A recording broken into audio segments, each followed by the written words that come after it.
Bom dia, senhoras e senhores. Verificado o quórum regimental estabelecido no artigo 52 do Regimento Interno do CRT Ceará e amparado pela Portaria 140, de 26 de abril de 2021, que regulamenta a realização de sessão de julgamento não presencial por meio de videoconferência, eu, Manuel Marcelo Augusto Marques Neto, presidente desta sessão, declaro aberta a 55ª sessão ordinária virtual realizada por videoconferência da primeira Câmara de Julgamento do Conselho de Recursos Tributários do Estado do Ceará, Fortaleza, 18 de agosto de 2021. Presentes os conselheiros que compõem esta Câmara, doutora Diana Cunha Moura, doutor Felipe Amaral, doutor Almir Cardoso, doutora Helena Gomes, doutor Pedro Jorge Medeiros, doutora Mônica Maria Castelo. Presente também, doutor Matheus Neto, representante da Procuradoria do Estado, e o senhor doutor Evandro Paz, representante da empresa Fiotex Indústria S.A., uma das empresas da pauta de hoje, que faremos, a votação, a discussão do processo. Dando seguimento, já fui informado que não teremos nenhuma resolução para constar em ata, e faremos, então, a leitura da ata da 54ª sessão ordinária, com as observações feitas pelos senhores, porque receberam antecipadamente referida ata. Com a palavra, Evaneide, que fará a leitura da ata para os senhores, posteriormente, alguma observação e aprovação. Evaneide. Bom dia a todos. A ata da 54ª sessão ordinária virtual realizada por videoconferência na primeira Câmara de Julgamento do Conselho de Recursos Tributários do Estado do Ceará do ano 2021.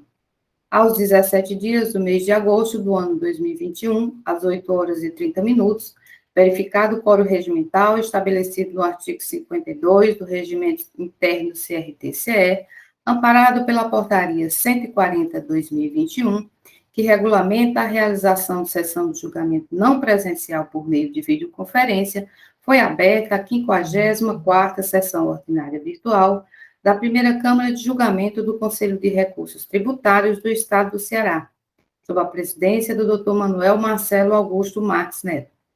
Presentes à sessão, as conselheiras Antônia Helena Teixeira Gomes, Mônica Maria Castelo e os conselheiros José William Falcão de Souza, Carlos César Quadros Pierre, Pedro Jorge Medeiros e Fernando André Martins Teixeira. Presente à sessão, seu procurador do Estado, Dr. Matheus Viana Neto. Iniciada a sessão, o presidente indagou os conselheiros se esses receberam a ata da 53ª sessão e a resolução referente ao processo de número 4684/2017, auto de infração 2017-10725, da relatoria do Dr. José William Falcão de Souza. Não havendo sugestões de correção, a ata e a resolução foram aprovadas pelos membros da Câmara. Ordem do dia. Processo de recurso número 6787/2018, auto de infração 2018-17327, recorrente EMES, Comércio e Representações Limitada, recorrido Célula de Julgamento de Primeira Instância. Conselheiro relator, Pedro Jorge Medeiros. A decisão a ser lida valerá também para o processo de número 6786/2018, auto de infração 2018-17328. Recorrente, EMES, Comércio e Representações Limitada, recorrido Célula de Julgamento de Primeira Instância. Conselheiro relator, Pedro Jorge Medeiros. Decisão comum aos dois processos. A primeira Câmara de Julgamento do Conselho de Recursos Tributários, após conhecer do recurso ordinário interposto, resolve afastar por unanimidade de votos as nulidades arguidas pela recorrente, nos termos do parecer da Célula de Assessoria Processual Tributária. Item 1. Cesseamento ao direito de defesa. 2. Nulidade do julgamento singular. Em relação ao pedido de trabalho pericial, decide por unanimidade de votos converter o curso do processo em realização de perícia para 1. Verificar os equívocos indicados pela recorrente, conforme CD anexado aos autos, as folhas 120. 2. Analisar e comprovar os descontos concedidos ao consumidor final, conforme alega a recorrente em uma de suas planilhas de custo, segundo o despacho a ser elaborado pelo conselheiro relator. O representante da Procuradoria-Geral do Estado manifestou-se favorável à realização do trabalho pericial. Presentes à sessão os representantes legais da parte, o advogado Dr. Rossini Lira de Carvalho Júnior, o contador da empresa, senhor Romualdo Santos Cardoso, e a senhora Priscila Moraes de Lima. Próximo processo da pauta. Processo de número 3567-2018, auto de infração 2018-07556, recorrente Ceará Comercial de Alumínios Limitada, recorrido célula de julgamento em primeira instância, conselheiro relator, Carlos César Quadros Pierre. Decisão, a primeira Câmara de Julgamento do Conselho de Recursos Tributários, após conhecer do recurso ordinário interposto, resolve, por unanimidade de votos, dar provimento para reformar a decisão de primeira instância de procedência, para declarar nulo o auto de infração por cesseamento ao direito de defesa, com fundamento no artigo 83 da Lei 15.614/2014, nos termos do voto do conselheiro relator e em conformidade com manifestação oral do representante da douta Procuradoria-Geral do Estado em sessão. Decisão contrária ao parecer da Célula de Assessoria Processual Tributária. Presente a sessão, para sustentação oral, o representante legal da parte, o advogado Dr. Carlos César Souza Sintra. Último processo da pauta, processo de recurso número 4187-2018, auto de infração 2-2018-09138, recorrente célula de julgamento em primeira instância, recorrido Johnson Industrial do Brasil Limitada. Conselheiro relator, Carlos César Quadros Pierre. Decisão, a primeira Câmara de Julgamento do Conselho de Recursos Tributários, após conhecer do reexame necessário interposto, resolve, por unanimidade de votos, negar provimento para confirmar a decisão de improcedência proferida no julgamento singular, nos termos do voto do conselheiro relator e em conformidade com o parecer da Célula de Assessoria Processual Tributária, referendada em manifestação oral pelo doutor representante da Procuradoria-Geral do Estado. Senhores e senhoras, alguma alteração a ser feita na ata que foi lida? Não havendo nenhuma alteração, considera-se aprovada. Passaremos, então, para a ordem do dia. E agora anuncio processo de recurso de número 2853/2019, auto de infração 2019-04971, em que é recorrente Fiotex Industrial S.A., recorrido célula de julgamento de primeira instância, conselheiro relator, doutor Pedro Jorge Medeiros. A indicação de procedência do feito fiscal no julgamento singular e a assessoria processual tributária também sugere a procedência do feito. Lembram, senhores, que no dia 12 de maio de 2021, o doutor Felipe Silveira Gugel do Amaral pediu vistas do processo, retornando no dia 10 de junho de 2021, ocasião em que o doutor Almir Almeida Cardoso também solicitou vista. No momento oportuno, né, depois do relato do doutor Pedro Jorge, passarei a palavra ao doutor Almir para as considerações referente ao processo. Temos a presença do doutor Evandro Paes, representante da empresa, que também, no momento oportuno, concederei a palavra para os argumentos de defesa. Passo a palavra ao doutor Pedro Jorge para início do relato, processo anunciado.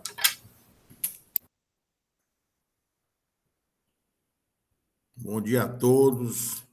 Bom dia, presidente Manuel Marcelo, todos os senhores conselheiros, doutora Helena, doutora Diana, já que o nosso queridíssimo doutor William não veio hoje, né?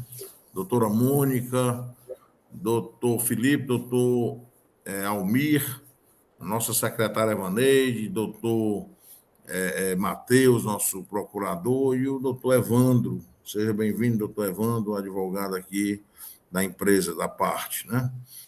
Esse auto de infração, né, foi lavrado para a cobrança de ICMS no valor de R$ 1.479,47 e multa de igual valor.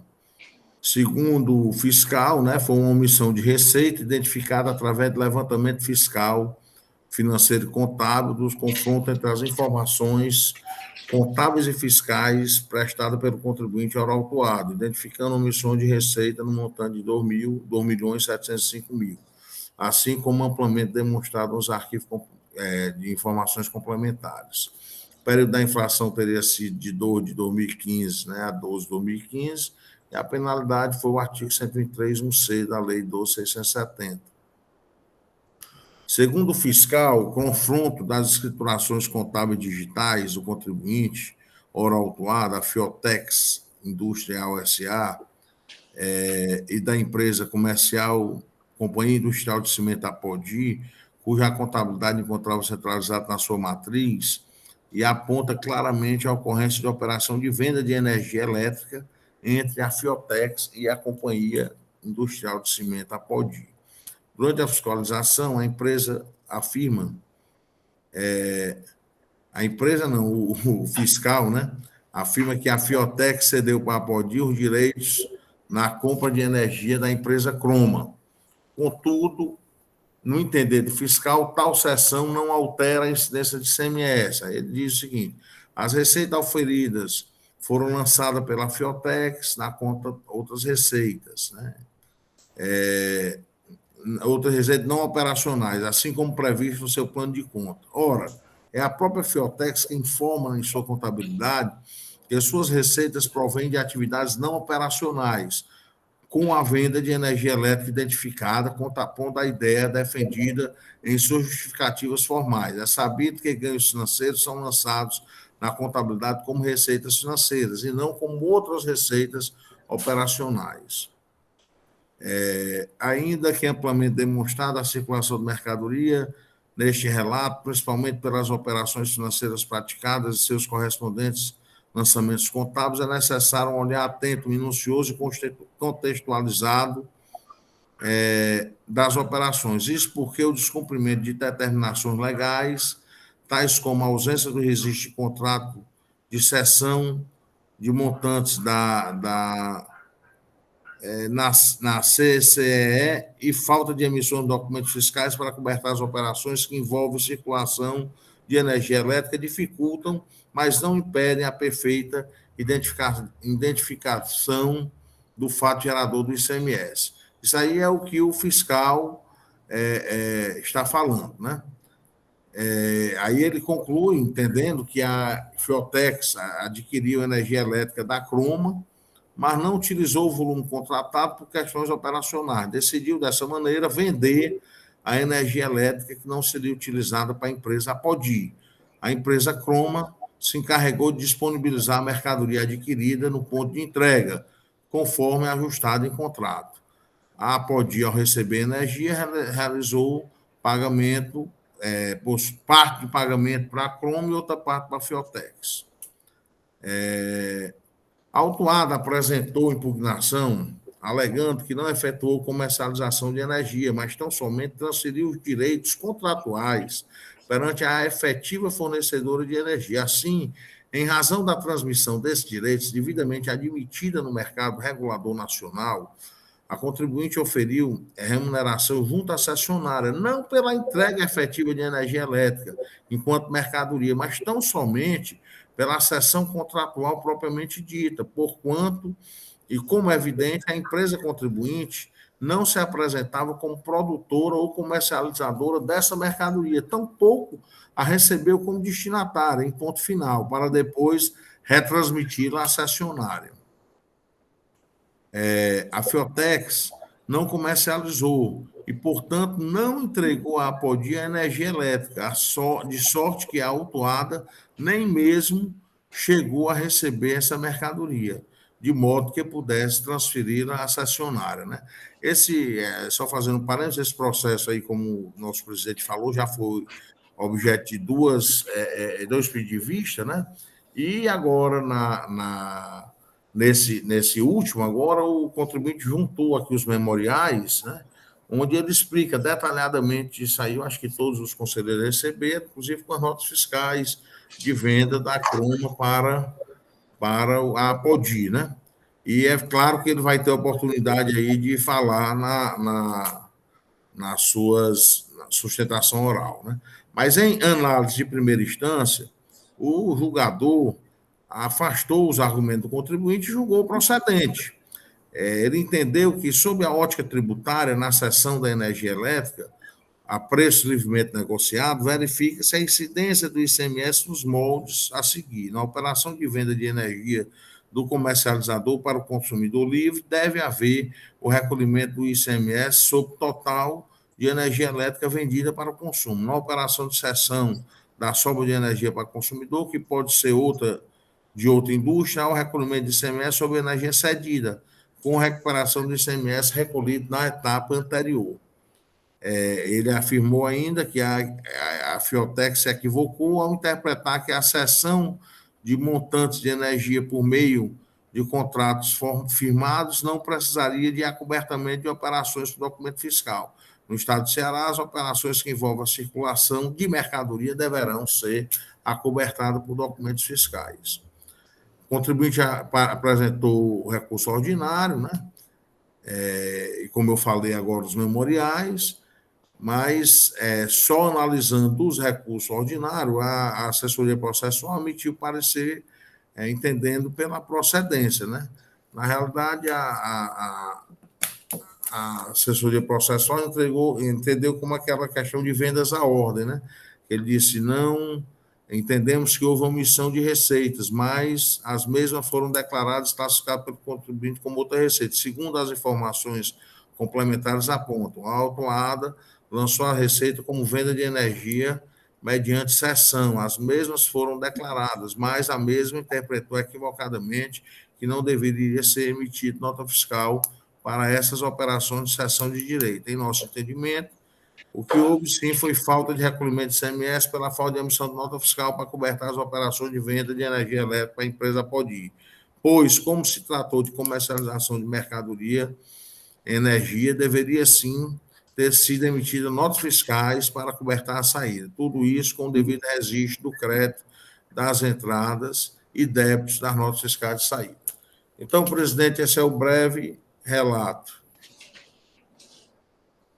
Obrigado, doutor Pedro. Da forma regimental, passo a palavra ao doutor Almir Cardoso, considerando que na sessão do dia 10 de junho de 2021, durante as discussões, houve pedido de vista e agora, nesse momento, né, oportuno aí a sua fala para a sua manifestação. Bom dia, presidente. Bom dia, Evaneide. Bom dia aos demais conselheiros. Presidente, eu estou sem câmera porque eu tentei ligar aqui, caí, voltei, e a internet aqui está bem instável. Então, até se estiver cortando, eu peço por gentileza que o senhor me avise para repetir qualquer informação. Ok. Tá? Eu realmente pedi vista esse processo. Para mim, né, pelos relatos do doutor Pedro Jorge e pelo voto do doutor Felipe na sessão passada, tinha uma aparência de um processo muito complexo. Né? Entretanto, quando eu comecei a me debruçar nele, eu vi o quão simples é o processo, né? E percebi que o fato está em quê? Né? Se houve ou não uma venda à ordem. Né? Eu acho que o processo vai se resumir nesse fato. Né? Considerando que não tem nenhum indício, né, nenhuma nota fiscal, né, de venda da Kioma, né? Da Crona, para a Fiutex, e o doutor Evandro anexou muito bem agora nos memoriais, né, todas as notas fiscais da Croma direto para a Podi, tá, que eu acho que deve ter feito um trabalho, né, com bastante, deve ter sido bastante trabalhoso conseguir essas notas fiscais, né, porque não são deles, óbvio, né, então eu acredito que meu voto de vistas vai seguir pela improcedência do auto de infração, tá, presidente? Eu estou bem tranquilo com relação a isso. Ok, doutor Almir. Obrigado aí pela sua participação. Teremos outra oportunidade, né, nos debates, de ouvir também o doutor Felipe, que estudou o processo em outra ocasião e também já tem elementos para apresentar aqui na Câmara durante a discussão. Da forma regimental, passo a palavra ao doutor Matheus Viana Neto, procurador do Estado, para se manifestar e, posteriormente, passo a palavra ao advogado da parte. Muito bem, senhor presidente, senhores conselheiros, doutor Evandro, Vou fazer aqui a defesa mais uma vez da recorrente. Seja muito bem-vindo. Bem, senhores, o raciocínio utilizado pelo agente fiscal e pela recorrente também, em relação à matéria aqui tratada, são um raciocínio simples. Ambos são raciocínios simples. A empresa adquiriu uma certa quantidade, a recorrente adquiriu uma certa quantidade de energia da Cromo, quantidade essa que para ela foi excessiva, ela não vai utilizar, e ela disse, rapaz, então é o seguinte, pode transferir ou vou ceder essa energia que eu comprei da Cromo, vou ceder para outra empresa, para a Apodi. Então, autorizou aqui a Cromo fornecesse diretamente para a Cimenta Apodi a energia elétrica que ela não ia utilizar naquele período. E por essa utilização, por essa cessão, a autuada recebeu, cobrou um ágio, cobrou um valor, né, em relação a essa diferença. Ela entendeu, a autuada entendeu, e por essa razão não emitiu nota fiscal nem nada, que era um simples negócio contratual, que não tinha nada a ver com ICMS, razão pela qual não emitiu nota fiscal, fez só um contrato à parte, esse contrato de cessão de direitos para a Apodi. Por outro lado, o agente fiscal, ao analisar essa questão, entendeu não, que o caso era de venda de mercadoria, né? Gera mercadoria, e, portanto, o que nós teríamos aí é uma espécie de venda à ordem, né? Em que a Cromo teria por conta e ordem da adquirente originária, da autuada, teria solicitado que ela, Cromo, entregasse essa energia, mercadoria, para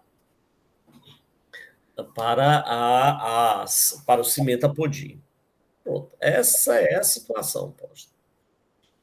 Temos o ICMS nessa operação, nessa seção, que é denominada pelo agente fiscal de venda à ordem, né, por conta e ordem de terceiro, ou, na verdade, é um simples contrato que não tem nenhuma relação com o ICMS. Bem, se fosse a mercadoria no sentido comum, mercadoria física, né, nós teríamos, induvidosamente, não teria nenhum questionamento sobre a incidência do ICMS sobre a operação. Que veja, se fosse mercadoria física, a empresa A adquire da empresa B 100 unidades de uma mercadoria qualquer. E antes de receber a totalidade dessa mercadoria, diz, ô empresa B, entregue essa mercadoria para a empresa C, por minha conta e ordem. E aí, duvidosamente, a empresa que vai efetuar essa entrega da mercadoria, a B, para a empresa C, ela vai emitir nota fiscal dizendo, estou entregando essa mercadoria aqui para a empresa C por conta e ordem da empresa A, que adquiriu originariamente essa quantidade. E aí nós temos, em vez de ocorrer a incidência do ICMS nessa operação de entrega da mercadoria da B para C, ocorre fictamente, e esse detalhe é importante, ocorre fictamente o fato gerador do imposto na saída da mercadoria fictamente, da empresa A, que adquiriu originariamente a mercadoria, para a empresa C. Tanto é que a empresa B, ao entregar a mercadoria à empresa C por conta e ordem, ela emite a nota fiscal, mas sem destaque do imposto. Por quê? Porque o imposto é destacado pela empresa A, que adquiriu originariamente aquela quantidade. Então, inclusive, essa operação está regulada, não tem nenhum mistério, está regulada tanto no ajuste CNF sem número, /70, quanto na nossa legislação, no decreto 24.569. Está regulado lá quais os procedimentos, obrigações acessórias a serem adotados. Pois bem, mas no caso da energia elétrica, aí nós temos uma situação inusitada. Inusitada por quê? Porque a energia elétrica ela foi regulada de tal modo, porque antes, quando nós tínhamos só o monopólio da empresa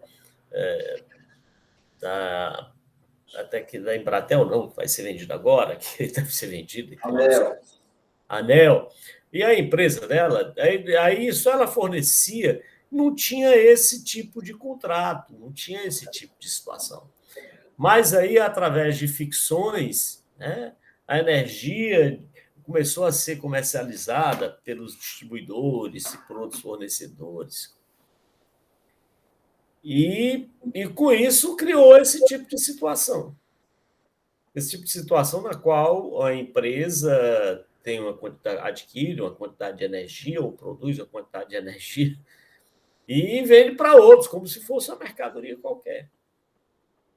Nesse caso, a mercadoria, energia que foi adquirida pela autuada, ela adquiriu essa mercadoria, tanto é que ela vendeu essa mercadoria.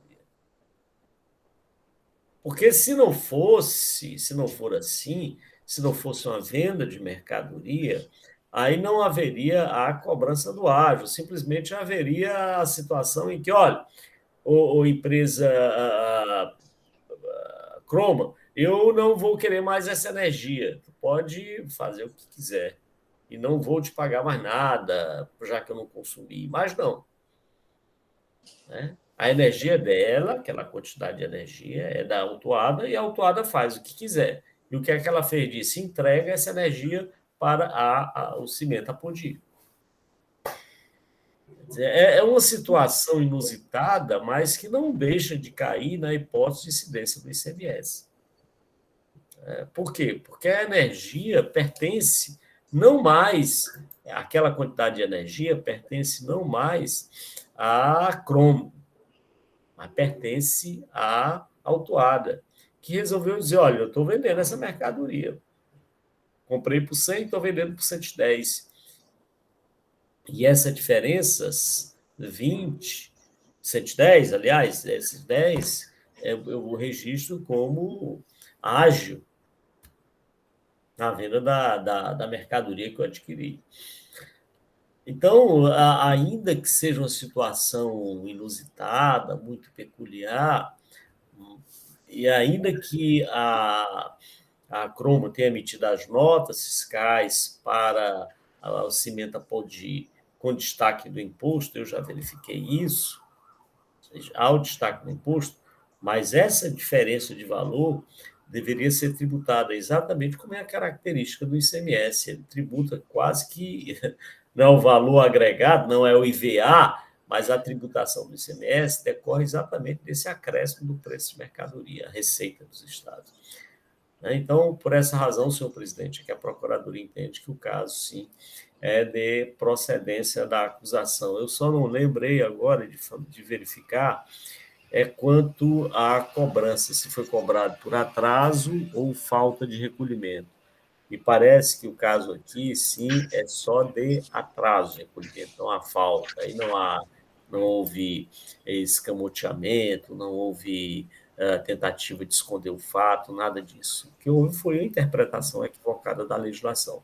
Daí porque a Procuradoria entende, sim, que o caso é de atraso de recolhimento. É isso, senhor presidente. Obrigado, doutor Matheus. Da forma regimental, passo a palavra ao representante da parte, doutor Evandro Paes, para sustentação oral do processo. Bom dia, senhor presidente, senhores conselheiros, doutor Matheus. Satisfação mais uma vez estar aqui com os senhores, participando desse debate.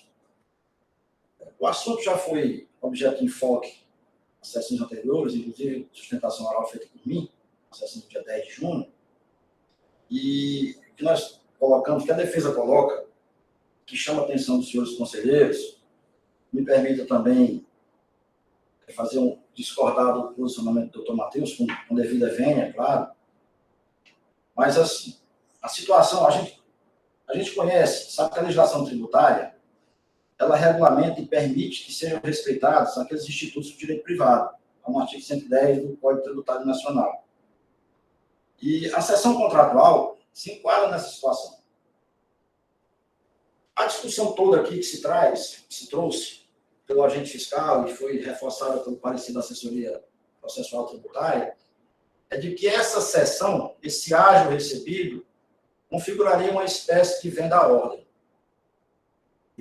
Permita-me discordar da posição adotada por questões muito claras. Primeiro, pela prova documental, a busca da verdade material, que foram as notas fiscais, demonstra que a energia e o faturamento e o recebimento do preço pela energia efetivamente entregue foi faturada, recebida da Croma para a Apodi. Não houve a intermediação, não houve uma transição com a Fiotex. E aí, nós vamos para a regulamentação que está disposta no decreto, no regimento do ICMS do Estado do Ceará, decreto 24569. E aí eu enfoco aqui o artigo 705, parágrafo 5º, inciso 2, que é justamente quando ele regulamenta, o legislador estadual regulamentou, como é que vai se operacionalizar uma venda à ordem. O que é exigido para que se caracterize uma operação de venda à ordem. E lá está definido. Tem que haver a emissão de 2 notas fiscais. Uma do destinatário, tá certo? No caso, seria a fornecedora, se ela fosse cumprir uma entrega dessa energia por conta e ordem da Fiotex, ela teria que emitir as 2 notas. Uma para a Apodi, que seria quem iria receber a mercadoria, e fazer o destaque que ali seria uma remessa por conta e ordem de terceiros. E, ao mesmo tempo, ela teria que emitir também uma nota fiscal em favor de quem estaria autorizando, no caso, em favor da Fiotex, estabelecendo que seria apenas uma remessa simbólica, uma venda à ordem. Isso está disposto no regulamento do ICMS, artigo 705, parágrafo 5º, inciso 2º. E aqui não se operacionalizou isso, porque, de fato, a operação não se tratava de venda à ordem. O que houve foi uma sessão contratual. E aí nós estamos tratando aqui, diferentemente do que foi posicionado nos autos, que aqui não é essa mercadoria, essa energia não me pertencia, porque eu não havia pago por ela.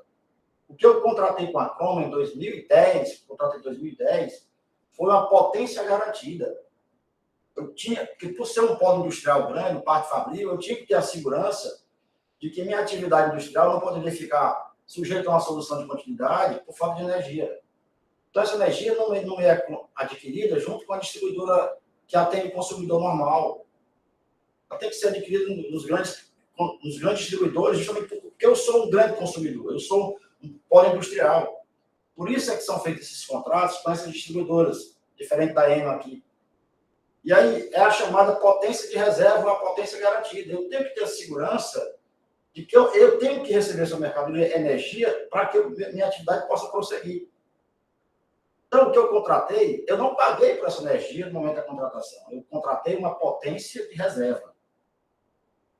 Que a distribuidora Croma me asseguraria que no decorrer da relação contratual eu iria receber a mercadoria quando eu precisasse. E aí, o setor elétrico, na verdade, está todo regulamentado. E, em 2014, surgiram novas regulamentações que onde foi prevista a possibilidade de fazer essas cessões dos contratos de reserva. Foi por isso que foi possível fazer. Porque no final de 2014, por ser uma indústria têxtil, ela já vinha uma crise muito grande e ela diminuiu profundamente a sua atividade, tanto que hoje paralisou a atividade há muito tempo. Tem mais de 4 anos paralisando a atividade industrial. Então, se eu tinha um contrato que assegurava essa potência até 2017, o contrato era válido até 2017, aí vem a questão, o que é que levaria a Apodi a contratar essa aquisição por uma cessão contratual e não formalizar uma nova relação contratual com a Croma? Nos memoriais, nós colocamos e trouxemos as informações com base nas notas fiscais, que de fato foi um trabalho muito grande que nós conseguimos, porque já tem mais de 5 anos. Né? As notas fiscais da operação aqui em 2015, em 6 anos, para a gente conseguir isso lá com a Apodi, foi muito difícil, porque já estavam nos arquivos deles, já passou até o período que eles estavam obrigados a guardar essas notas fiscais, mas conseguimos muito sacrifício. E aí, analisando essas notas fiscais e vendo o preço do megawatt-hora pago na época, a gente tem a resposta, a própria indagação que o doutor Matheus colocou, do porquê a Apodi contratar uma sessão e não formalizar uma nova relação com a Croma. A questão é financeira, doutor Matheus. Permita-me esclarecer. Veja, a nota fiscal, eu vou tentar até colocar aqui na tela para os senhores. Não sei se eu vou conseguir, porque eu não sou muito bom de informática, mas vamos tentar aqui. Eu acho que nas ferramentas, olha isso, você apertou onde? Aqui. Aí. Doutor Evandro, são as notas constantes no memorial, que tem algumas notas dos memoriais. São, exato. Pronto, faça a referência, anota que... Tá, então vamos lá. Primeira nota fiscal do mês, a emissão 3 de fevereiro de 2015. Se nós analisarmos a nota faturada da Croma para a Podi, a Croma forneceu aqui um total de 2.604 megawatts hora, ao preço unitário de R$ 193,66. Partindo disso, veja, a Podi recebeu essa energia a um preço unitário de R$ 193,66 por megawatt-hora. Aí eu fui fazer uma pesquisa, está disponível na internet, na própria CCE, que é a Câmara Comercializadora de Energia, tá? É uma empresa pública que tem por finalidade de regulamentar tudo e supervisionar esse setor elétrico. Nós localizamos facilmente, eu fiz inclusive um quadro nos memoriais, que se a Podi, na data de janeiro de 2015, fosse contratar uma nova demanda com a Croma, o preço que ela pagaria pelo megawatt-hora seria de R$ 388,48. Veja bem, R$ 388,48. Se ela fosse contratar uma nova demanda, um novo contrato com a Croma. Aí nós vamos partir do seguinte paralelo.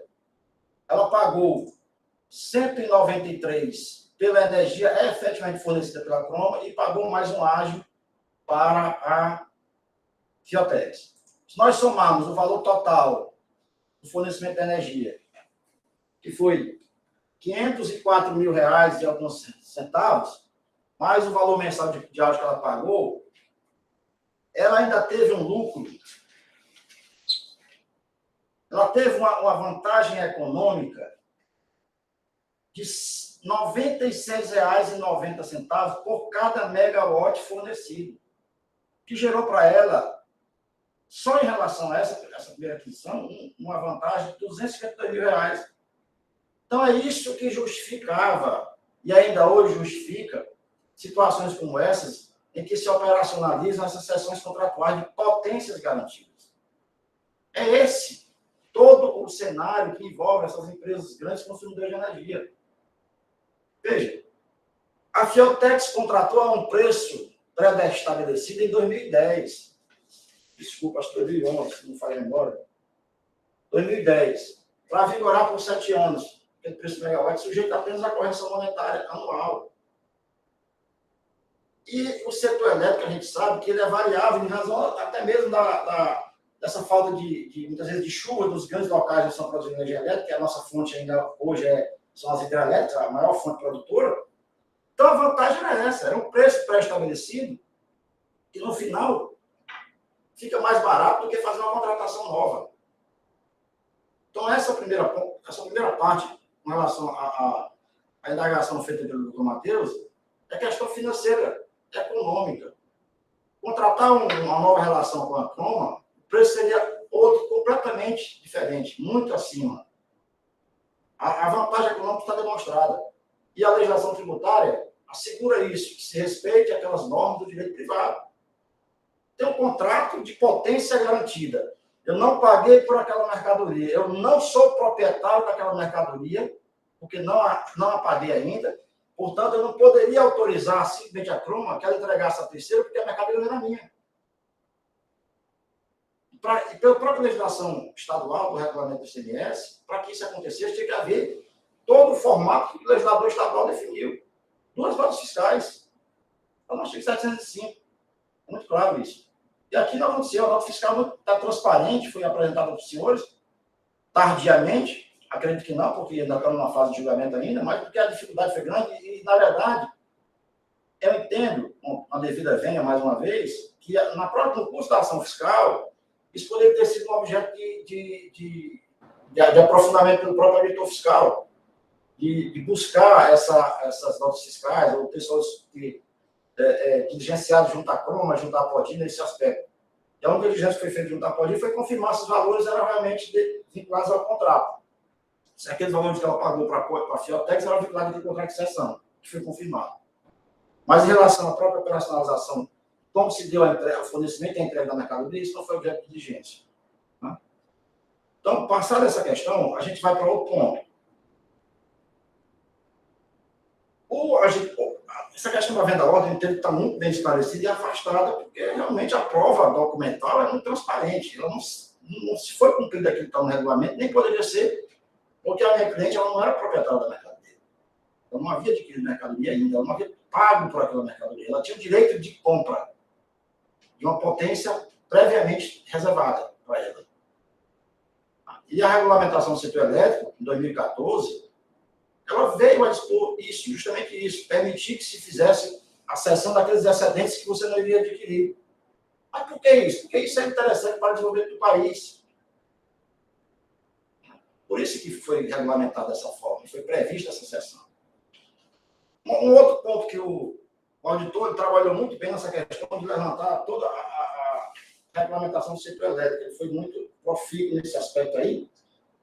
Mas ele pecou, permita a Vênia colocar, em dispor que o contrato de cessão não teria sido registrado na CCE, que seria a agência, a empresa comercializadora que supervisiona tudo isso. Mas, obtendo agora acesso à mídia total do processo, essa defesa conseguiu identificar claramente no relatório aqui apresentado e que está nos autos, junto com as informações complementares, um relatório da CCE que define que o último assento averbado em relação a esse contrato da Fiotex com a Croma é justamente a cessão. Veja. E no auto fiscal, ele dispôs que não havia sido feita essa comunicação da cessão. Mas o consegue colocar isso na tela?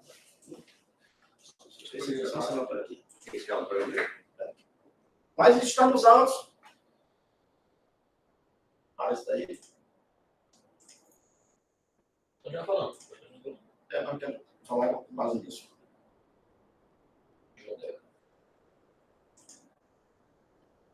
Isso aqui, né? Relatórios. Isso.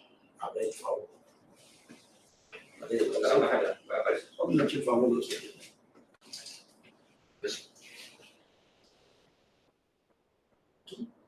Pode mexer no seu tela mesmo. Olha, o último, isso aqui é um relatório, senhores. Está mexendo ali, pode mexer aí. Isso aqui é um relatório da CCE. Isso aqui quem trouxe para os autos foi o auditor fiscal no curso da ação fiscal. Relatório justamente vinculado ao contrato que a Fiotex tinha com a Croma, com o CNPJ dela. Tá? E aí ele vem definindo, desde a data inicial, de todos os passos contratuais que foram definidos e ocorridos, são as chamadas averbações, e quando você vem para a última averbação, justamente, contrato de concessão. Aí eu tenho isso aqui registrado na CCE, que é a Câmara Comercializadora, que supervisiona todos esses processos de venda de energia chamado mercado de curto prazo. Tenho o contrato de cessão entre as duas partes, Fiotex e Apodi, que a legislação tributária diz que deve ser respeitado, com base na norma do direito privado. Tenho as notas fiscais comprovando que a energia foi faturada, vendida diretamente da Croma para a Apodi, sem passar pela Fiotex, sem que se enquadre na situação do regulamento CMS para venda à ordem. Então, a matéria, com a devida vênia, mais uma vez, ela é tipicamente uma relação contratual de direito privado, não se sujeitando à hipótese de incidência CMS. Potência garantida. Aí nós vamos para toda a discussão jurisprudencial, e aí essa matéria já chegou ao extremo nos tribunais superiores, inclusive simulado no STJ, de que o ICMS, para incidir, ele só deve incidir sobre a energia efetivamente consumida, quando se tratar de potência garantida, a súmula 391 do STJ. Então, a defesa, mais uma vez, chama a atenção, com a devida vênia dos senhores conselheiros, e até mesmo do doutor Matheus, para que, numa análise dentro do contexto efetivamente ocorrido, que essa situação jamais pode ser enquadrada com a hipótese de incidência do ICMS. A Fiotex não era proprietária, mais uma vez vou insistir, não era proprietária da energia, porque ela não havia pago por ela só tinha direito de compra, chamada potência garantida, ou potência de reserva, como queiram. Ela cedeu contratualmente o direito de compra, porque a lei assim permitia, a regulamentação de setor assim permitia. Recebeu apenas um ágio E aí, essa receita nunca foi omitida da sua contabilidade. O auto de infração foi claro em destacar isso, está lá registrado como outras receitas. O ágio foi pago porque havia um benefício econômico, ainda assim, para a Apodi, e está demonstrado. Esse benefício era do preço pago, em razão da garantia de preço, que já vinha de um contrato firmado há bastante tempo, e uma relação nova, o preço seria outro, completamente diferente, muito mais elevado. Se demonstrou aí no simples cálculo aritmético, que houve um benefício econômico para a cessionária Apodi. Então, senhores, a defesa insiste. Pede análise dos senhores com base nessa busca da verdade material, de que essa situação toda aqui, de fato, toda a questão energética pode se tornar um pouco sui generis, mas aqui a questão é contratual, é norma de direito privado.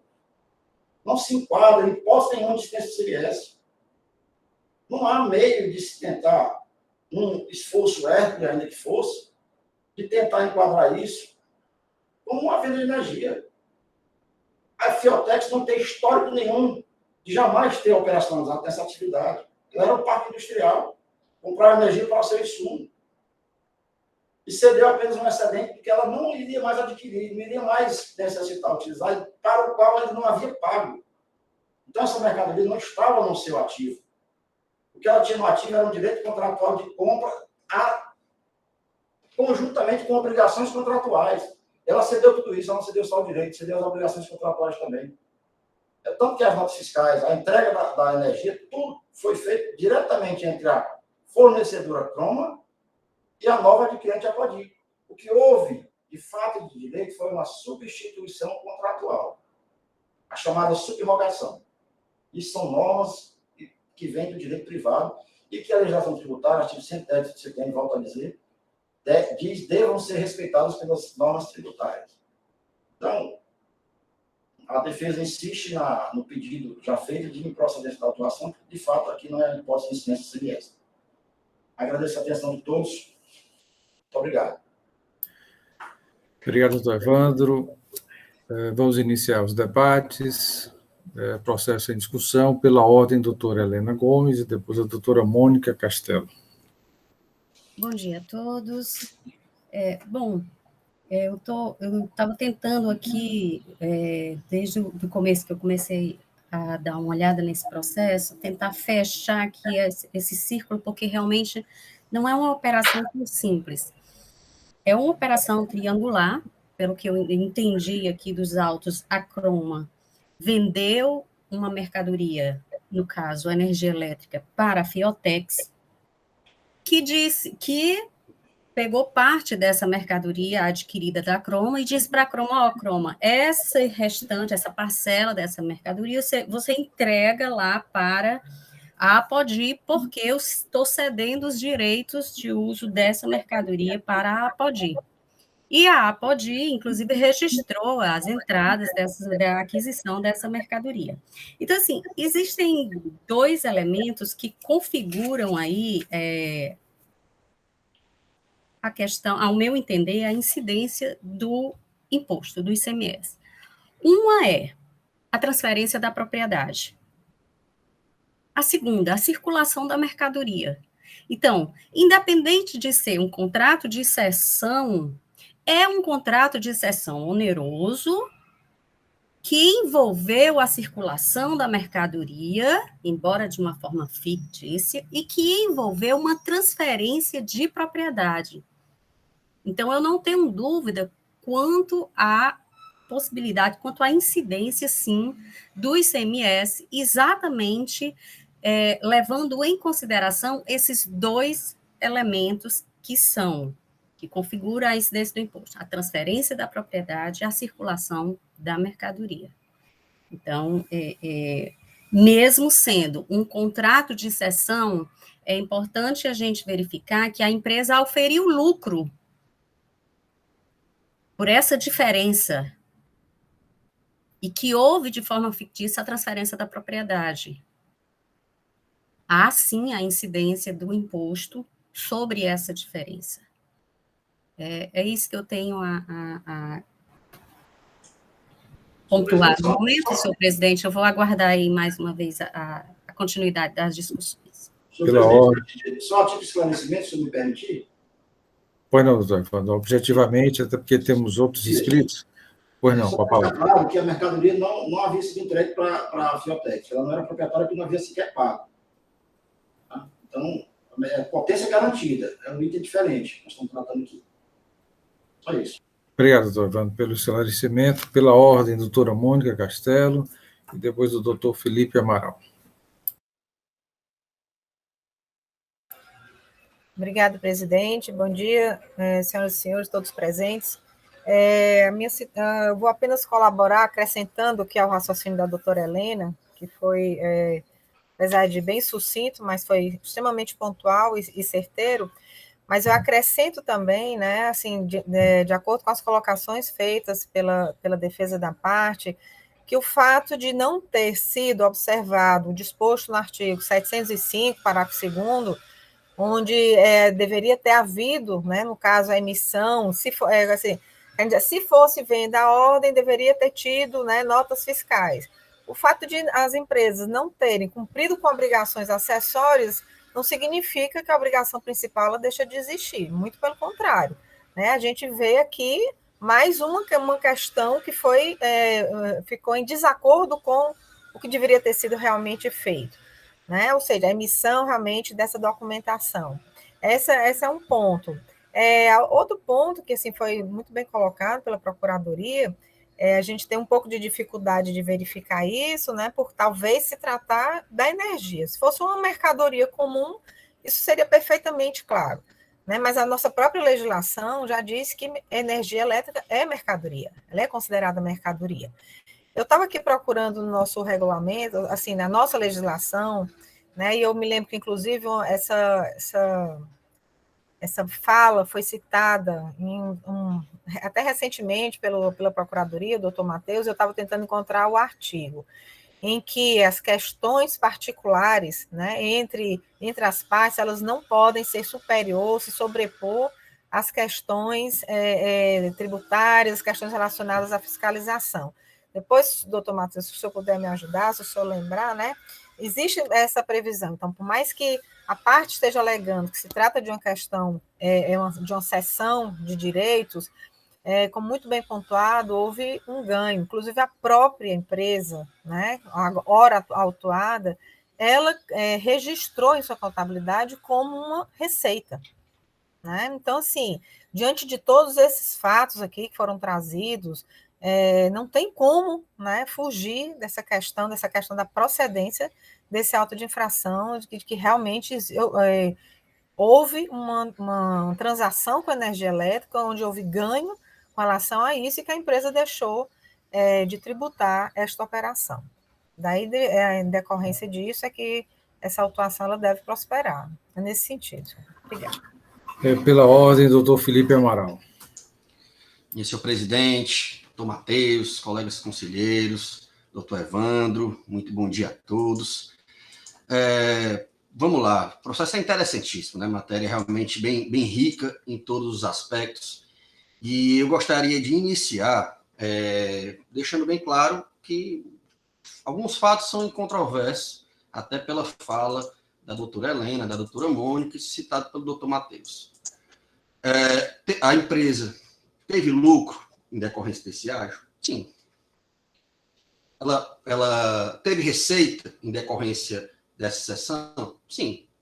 Tanto que ela registrou na sua contabilidade o recebimento dessa receita. Essa receita certamente foi tributada pelo imposto de renda. Né? Essa é a tributação que incide sobre receita.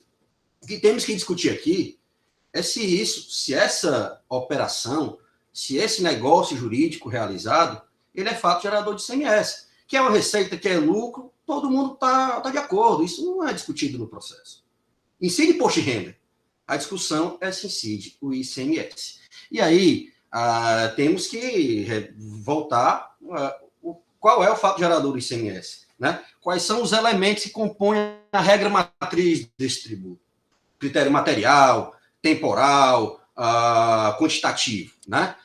E eu pedi vista inicialmente, né, e a Câmara estava até tendente a baixar o processo de diligência no primeiro processo, na ocasião do primeiro julgamento, justamente para entender como se operacionaliza essa cessão de posição contratual que o fiscal entendeu como uma revenda, né? Ele nem chega a entrar nesse caráter de venda-ordem, ele trata realmente como uma revenda, né? E aí o primeiro aspecto, o aspecto pessoal, né? Poderia o autuado comercializar a energia elétrica? Não. A energia elétrica, né? A comercialização, a exploração de energia elétrica é uma matéria, né? Uma competência que é da União, né? Está lá no artigo 21 da Constituição, e permite a particulares, por meio de concessão, permissão, autorização, essa prática, né? No caso, a competência está no artigo 21, inciso 12, né? Da Constituição. Mas a legislação, que trata das concessões, aqui a Lei 9.074, né?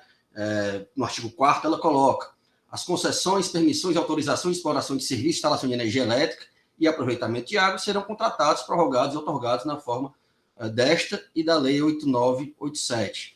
O parágrafo 1º. As contratações, outorgas e prorrogações de que trata este artigo poderão ser feitas a título oneroso em favor da União. Aí vem o artigo 11. Considera-se produtor independente de energia elétrica pessoa jurídica reunida em consórcio que receba concessão, autorização do poder concedente. Então, a primeira questão é, o contribuinte ele não pode revender, não pode revender energia elétrica, ele não pode comercializar energia elétrica. E aí vamos a outro elemento da regra matriz, né, do professor Paulo de Barros Carvalho, que trata daqueles 5 elementos, a própria materialidade, né, a circulação de mercadoria. Como foi dito antes de mim, é a compra e venda, né, direito real, transferência de propriedade, né. E isso é um fator bem relevante para entendermos o que ocorreu nesse caso. Houve uma transferência de propriedade, direito real, ou houve uma transferência de oposição contratual, direito pessoal. Sobre um incide, ICMS, sobre o outro não, né? Então, vamos à vista também, que tinha solicitado, era justamente para analisar a essência deste negócio jurídico, né? Porque, segundo o artigo 1226 do Código Civil, né, e os conceitos de direito privado, eles devem ser utilizados na identificação do fato gerador, fala que os direitos reais sobre coisas móveis, eles só são transmitidos com a tradição, né? Quando ocorre a tradição em contrato, em compra de energia elétrica, é pelo consumo, né? E aí, já uma jurisprudência consolidada, inclusive nesse tipo de contratação de reserva de potência, que a base de cálculo do ICMS é a energia consumida e não a energia contratada. Então, vejo, se uma outra hipótese que não é dos autos, o contribuinte contrata a preço fixo determinada quantidade de energia elétrica e paga R$1 milhão por essa energia elétrica, por essa quantidade. Ele consome 800 mil, ele vai ter pago R$1 milhão, mas a energia elétrica vai seguir sobre 800 mil. Por quê? Porque o fato gerador, vamos dizer assim, a conjunção de todos os elementos da regra matriz, a hipótese de incidência, né, completa, ela se dá pelo consumo. Então, não há fato gerador de ICMS sem o consumo de energia elétrica. Vamos seguir. Então, estou colocando aqui algumas premissas. Quero ir agora para o contrato, né? Até um pouquinho antes, tem uma resolução da ANEEL, a resolução 661 de 2014, em que ela trata justamente esses agentes, né? Ela define bem cada uma dessas posições, desses sujeitos, né, que estão nessa, vamos dizer assim, triangulação. Diz o artigo 3º, para fins e efeitos dessa resolução são adotadas as seguintes definições.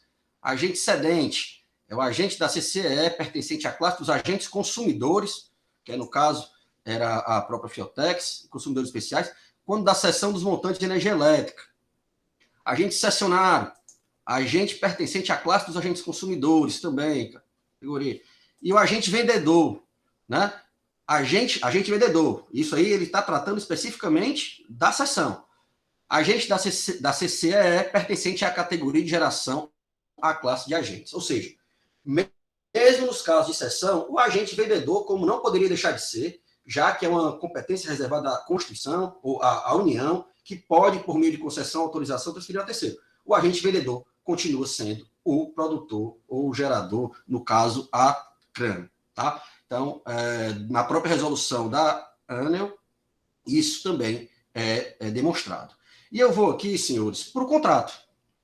O que é que diz, qual é o objeto do contrato?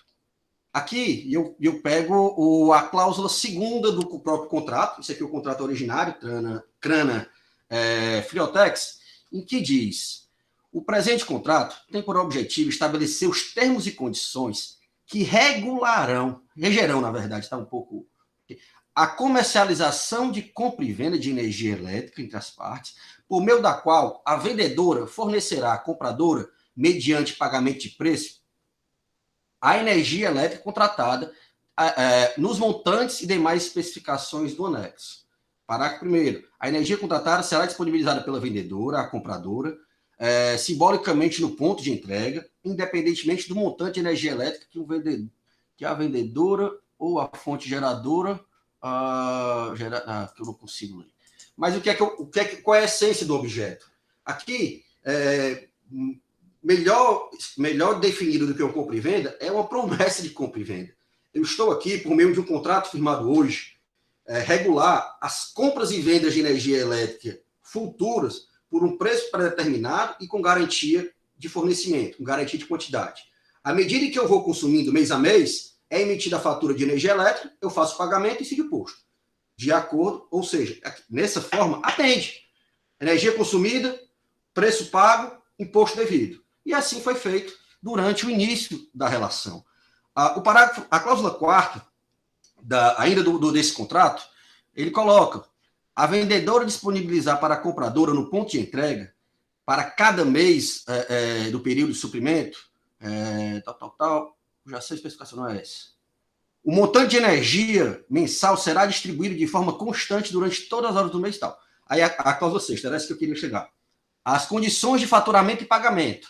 A compradora, até o 5º dia útil, mês subsequente ao do respectivo suprimento de energia elétrica, na forma estabelecida neste contrato, pagará as notas fiscais de energia que deverão ser encaminhadas à vendedora. Ou seja, senhores, quando houve o contrato entre CRANA e Friotex, existia uma quantidade pré-determinada e um preço, mas não houve a compra imediata dessa energia.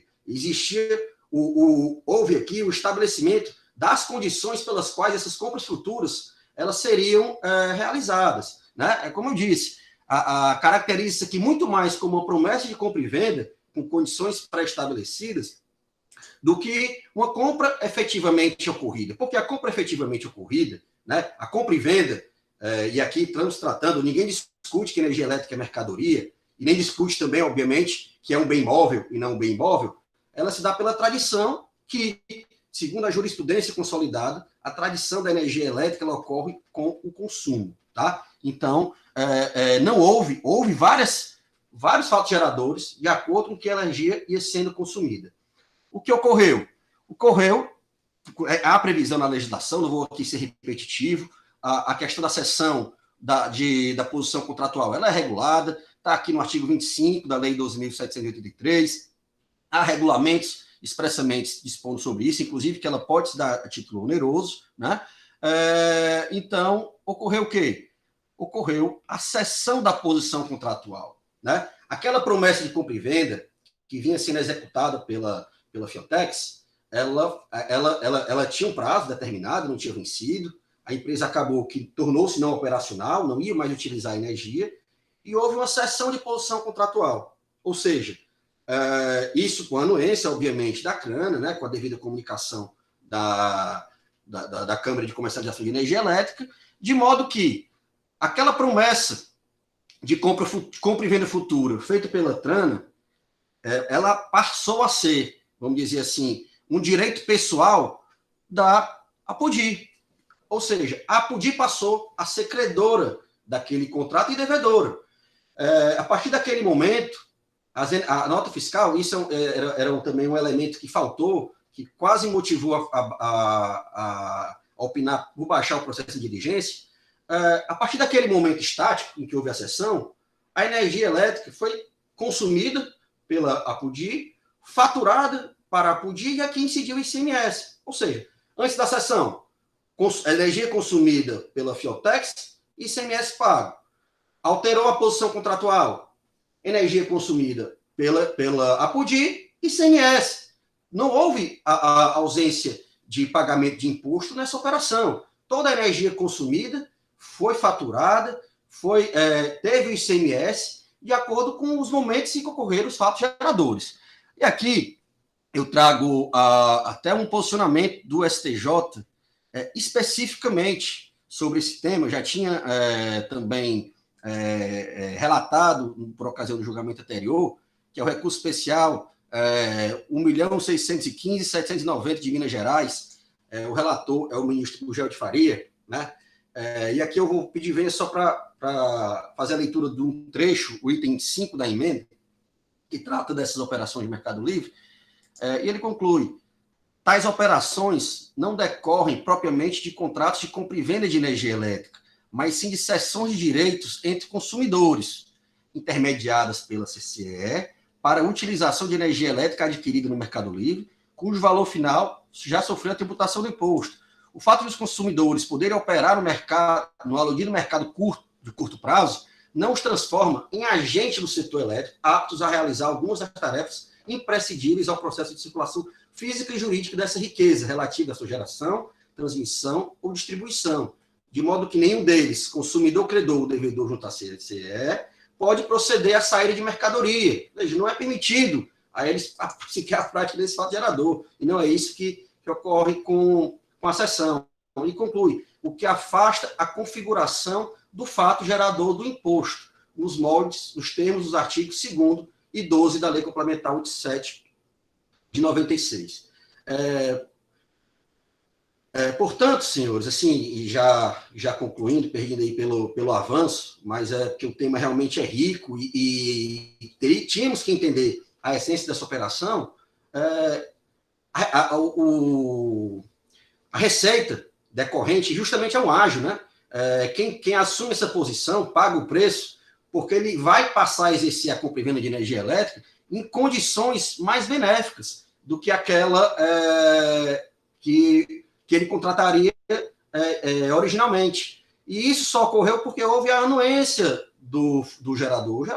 A Cana não poderia não ter anuído com isso, poderia ter negado, né? Enfim, é uma relação triangular de mera posição. E só para finalizar, doutor Matheus também, se houver, primeiro, o valor lá do ágio, 200 mil, ele não corresponde à energia elétrica, né? É uma receita financeira, um suposto ágio, não é. Ele não se traduz, essa base de cálculo não é energia elétrica, tá? É uma coisa importante dizer.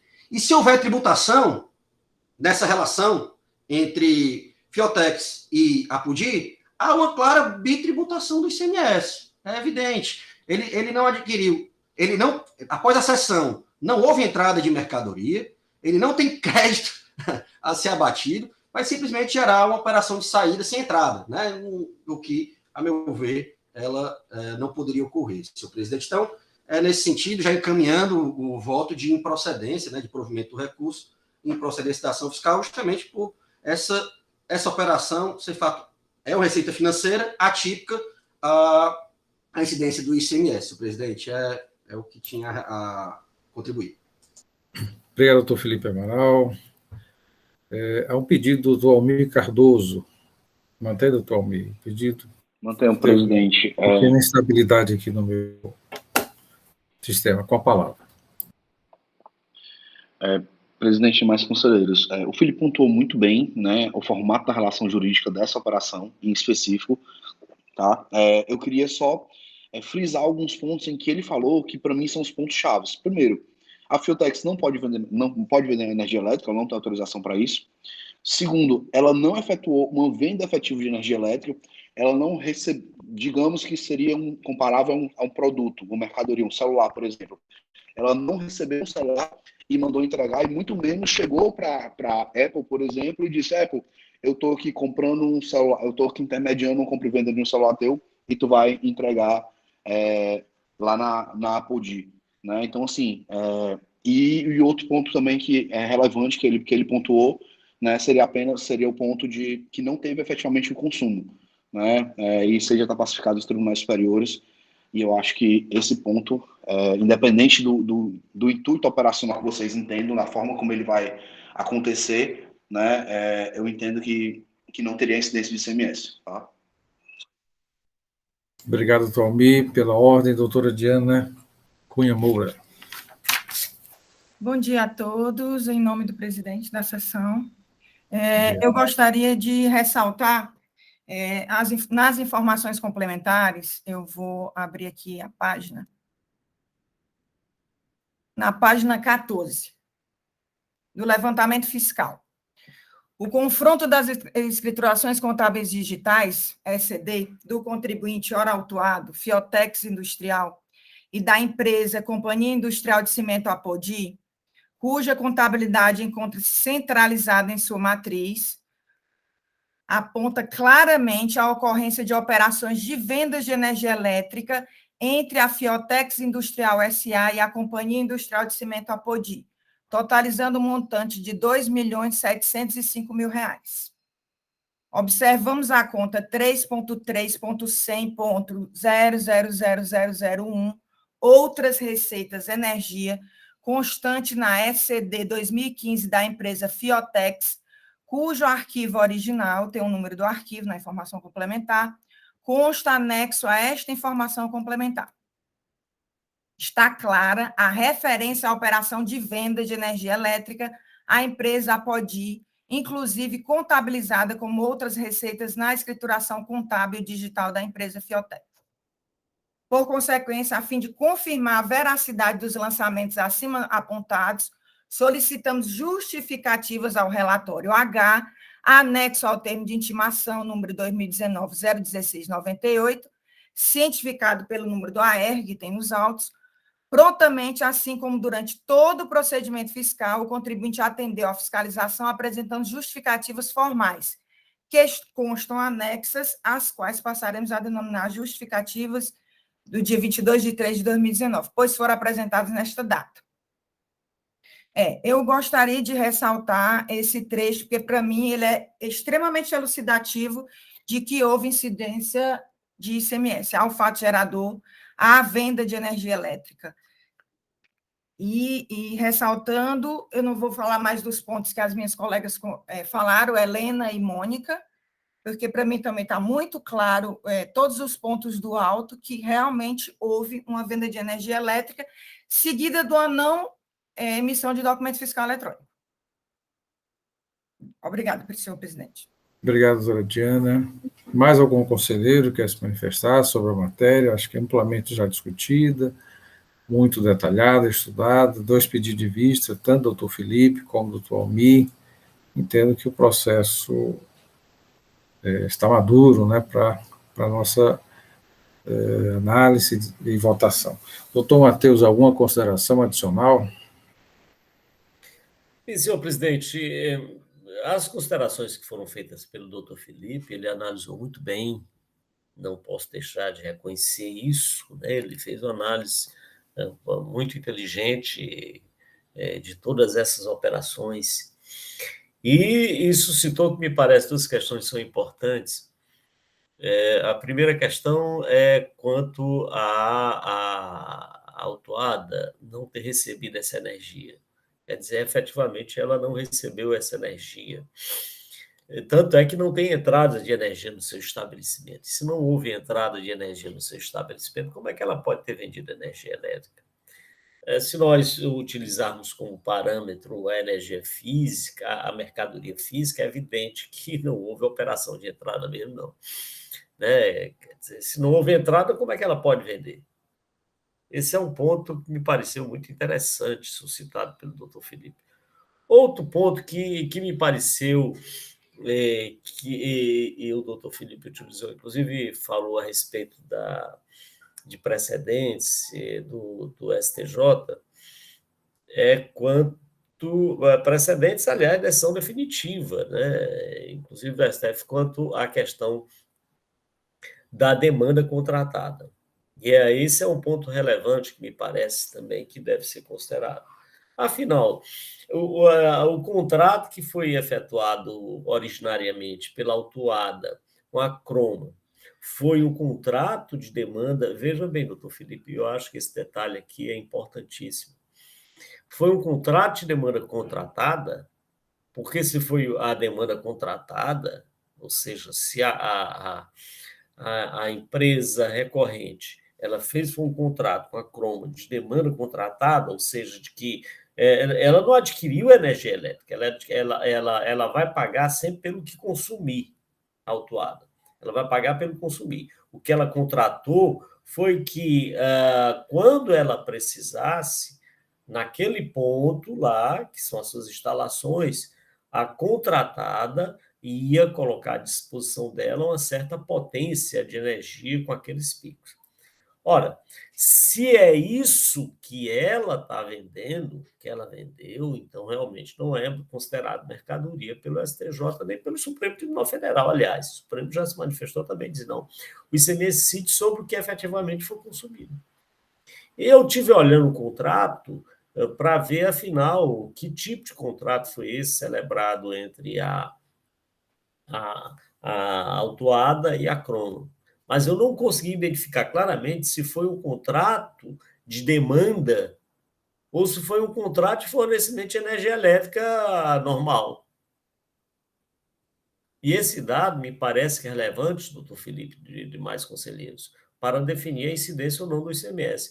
Porque se foi um contrato de demanda de contrato, ou seja, para que a fornecedora, a Croma, colocasse à disposição naquele ponto, quando a autuada precisasse uma potência de energia, aí não há que se falar em incidência do ICMS, porque a autuada não teria adquirido energia elétrica. Ela adquiriu foi um contrato de demanda, em que, em determinado momento, ele vai colocar à disposição essa energia. Eu vou pagar pela energia que eu consumi.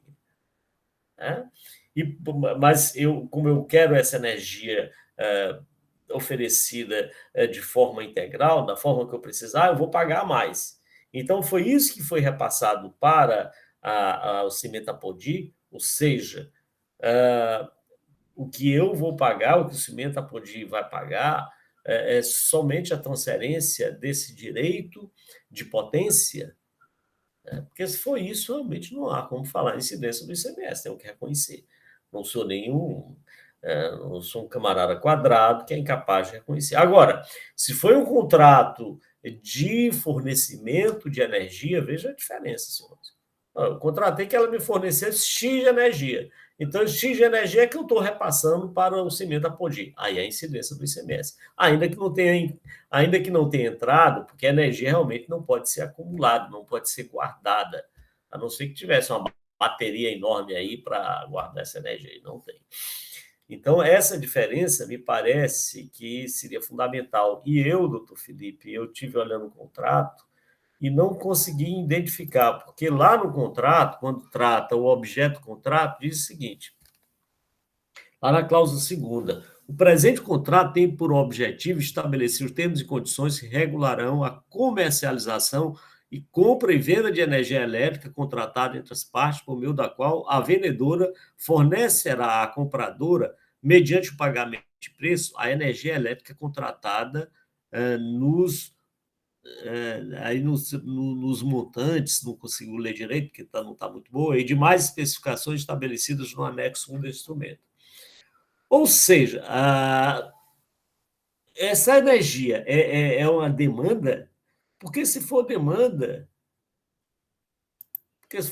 repito, não há que se falar incidência, mas eu no contrato aí eu não consegui identificar com clareza que tipo de contratação foi essa, o contrato originário, estou me referindo, entre a Croma e a autuada. Por essa razão, senhor presidente, é que me parece que talvez aí mais algum esclarecimento, eu sei que já rodamos um bocado, já são 10 horas já e estamos rodando sobre esse assunto, mas o esclarecimento especificamente sobre essa questão me parece que seria fundamental. Se alguém pudesse prestar... Só uma questão de ordem. Doutor Evandro, só para esclarecer, doutor Felipe, até porque fala do doutor Matheus, essa informação também pode auxiliar. Doutor Evandro. Só de esclarecimento aí da dúvida levantada pelo doutor Matheus, O instrumento aqui, de fato, se caracteriza como uma potência contratada, porque só havia faturamento e só havia obrigação de pagamento por parte da Fiotex do efetivo fornecimento, do efetivo consumo que ela viesse a ter pela Croma. Não havia um pagamento mensal obrigatório. Se houvesse fornecimento, é que havia faturamento e que haveria pagamento. Ou seja, ela só pagava a energia efetivamente consumida, que caracteriza como uma reserva de potência. Isso foi, inclusive, levantado pelo Dr. Felipe. E, justamente por isso, por ser uma promessa, foi que ela pôde formalizar a sessão e instrumentalizar e averbar isso na CCE. De fato, era uma promessa de aquisição, uma potência contratada. Eu não estava obrigado a todo mês ter que pagar aquele valor certo determinado. Eu só pagava pelo que me fosse entregue. Então, isso é reserva de potência tradicional. É assim que funciona no mercado, no setor elétrico. Então, não havia, mensalmente, a empresa ter que desembolsar um valor se ela não havia consumido nada. Se a Croma entregasse, faturava até o quinto dia útil, eu pagaria depois do faturamento, depois do consumo. Se não houvesse isso, não havia faturamento. Então, não havia uma obrigação de pagar mensalmente para que caracterizasse um formato diferente. Então, de fato, era uma potência reservada, contrato de reserva de garantia de potência. Só a título de esclarecimento, tá? Obrigado, doutor Evandro. Pela ordem, doutor Felipe Amaral e doutora Helena Gomes. O som está desligado, doutor Felipe. Perdão. Tentando ser bem sucinto aqui, presidente, dado avançar. Veja, doutor Matheus, mesmo nos casos de demanda contratada, em que eu já tenho uma quantidade pré-determinada, como foi falado, existem modalidades que eu pago independentemente de consumir. Nesse caso que eu pago independente de consumir, o STF, o STJ, STF já dizem que a minha base de cálculo é o que eu consumi. Eu pago o valor, da mesma forma, a receita superior ao valor da mercadoria entregue. E o fato gerador, ele incide só sobre o consumo. Então, a premissa da demanda contratada que eu citei é justamente para identificarmos o fato gerador com relação ao momento, com relação à base de cálculo. O caso aqui é ainda mais evidente, porque a reserva de potência. Há um compromisso previamente firmado em que regula a potência, né, que é garantida pela geradora, o preço a ser pago por compras e vendas futuras. Todo mês faz a medição e é faturado. É assim que ocorre. Então, se para a reserva de potência só incide o ICMS consumido, nesse caso, com muito mais verdade, podemos afirmar isso. Né? Então, de fato, é um contrato mãe, vamos dizer assim, um contrato guarda-chuva, que regula as operações futuras de compra e venda. E o adquirente, o cessionário, ele simplesmente subroga nesse direito de adquirir, de consumir aquela energia elétrica pelos mesmos valores e condições. Tanto, senhores, veja bem, embora o cessionário, o cedente, tivesse ainda uma reserva, tivesse um direito pessoal contratual, tivesse recebido esse valor, esse ágio, e a APUDI tivesse fechado, não tivesse consumido nada dessa energia, não haveria esse ICMS. Não haveria, porque só incide ICMS com o consumo. Essa é a jurisprudência pacificada. E, no caso, houve o consumo, ele foi faturado. Se a APUDI ela não pagasse a fatura de energia elétrica que lhe foi apontada, contra a qual lhe foi medido, é a APUDI que era devedora da CRAN. Não era mais a Fiotex. A CRAN ela não teria mais o direito pessoal de, vamos dizer, protestar, de cobrar a Fiotex, porque ela não faz parte mais dessa relação. A partir daquele momento, daquele fato, aquele momento temporal, em que, após aquele momento, houve, de fato, consumo de energia elétrica diverso em decorrência daquele contrato originário. Esse consumo foi faturado perfeitamente.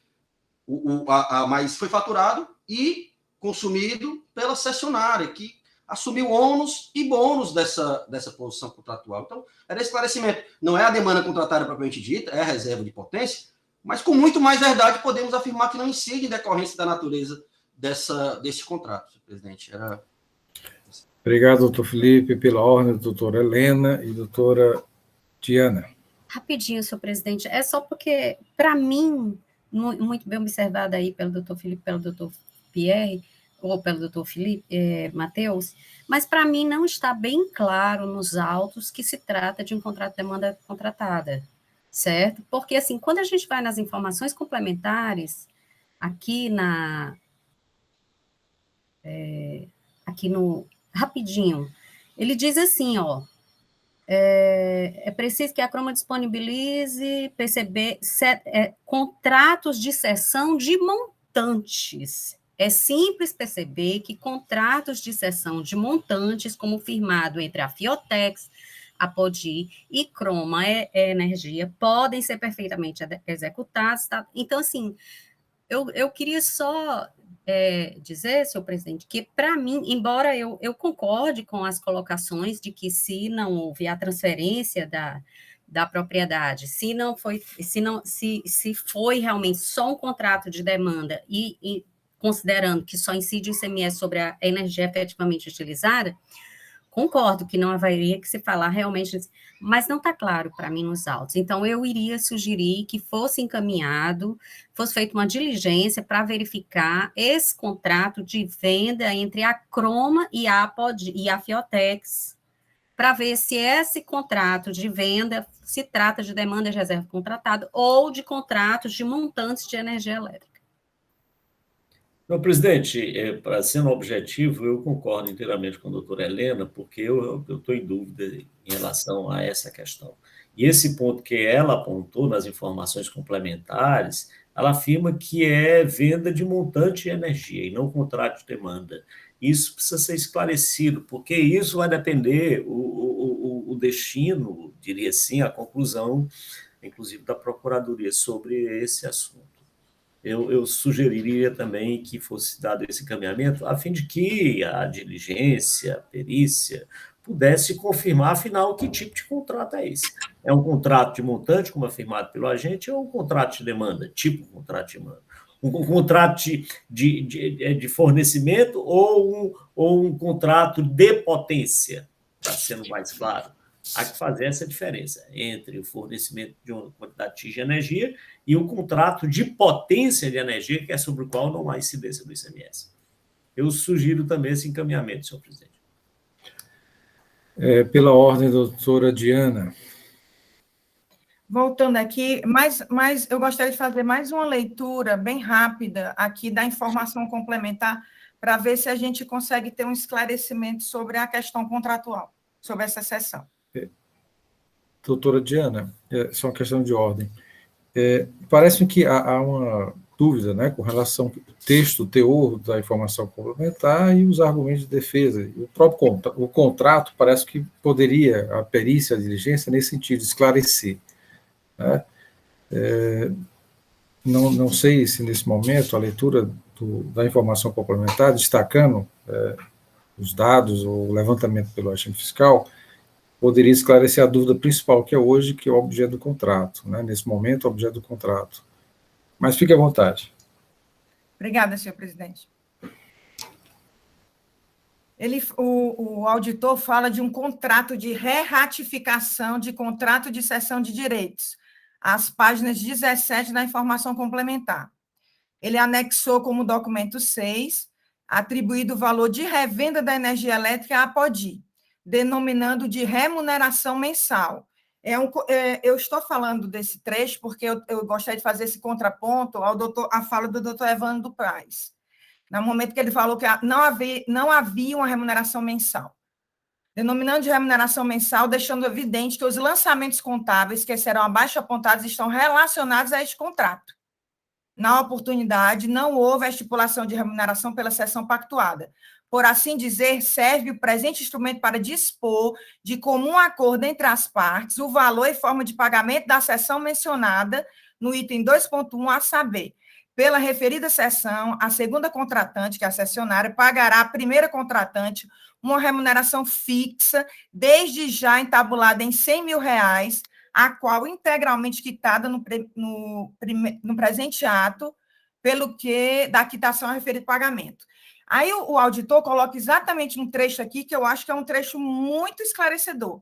Além da remuneração acima prevista, a primeira contratante fará jus à remuneração mensal por cada megawatt-hora contratado nos termos do contrato de compra e venda de energia elétrica, objeto da cessão, correspondente a 100 megawatts-hora. Nesse sentido, considerando que o referido instrumento tem prazo de vigência até 31/1/2017, conforme o segundo aditivo, e considerando o valor do megawatt médio nele previsto para o período remanescente.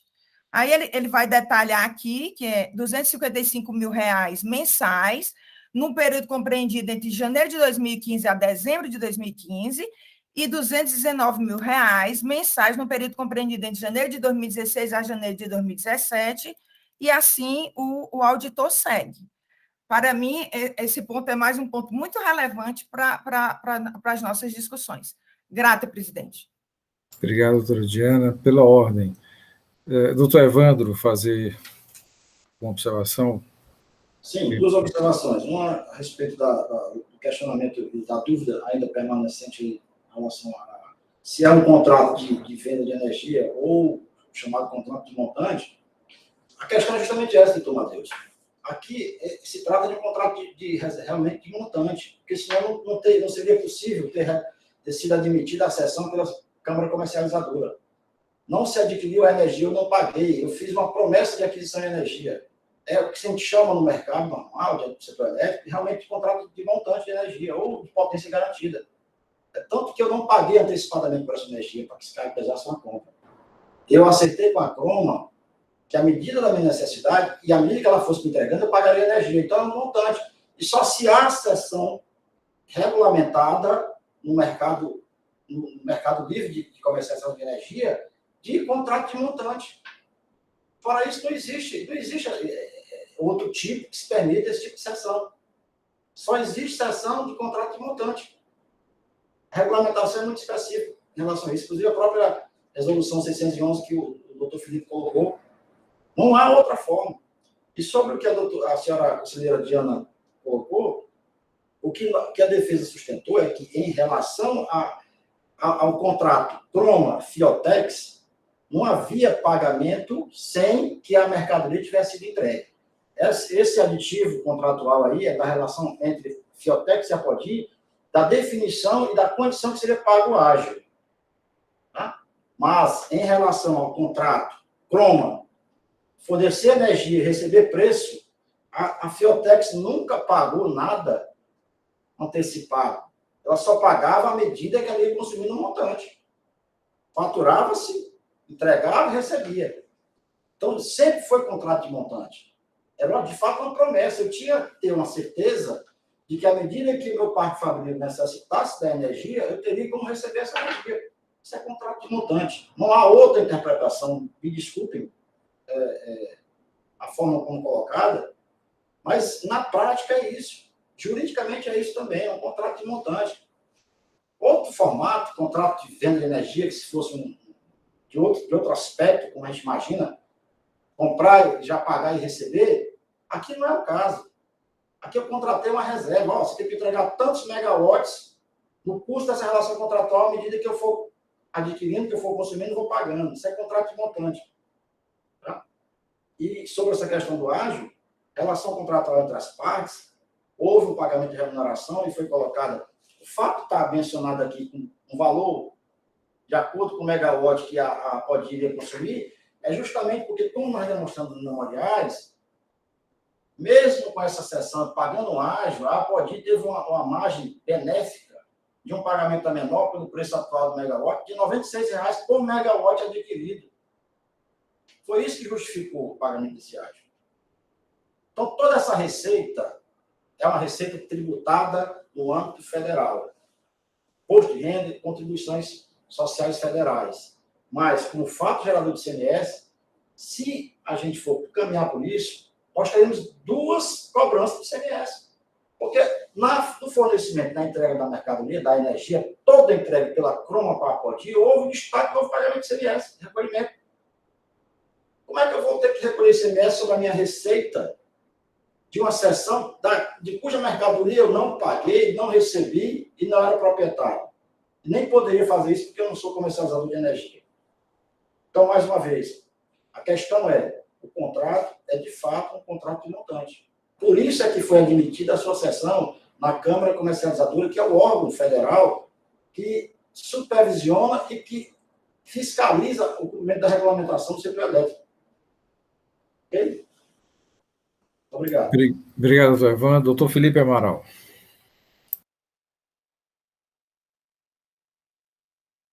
O som está desligado.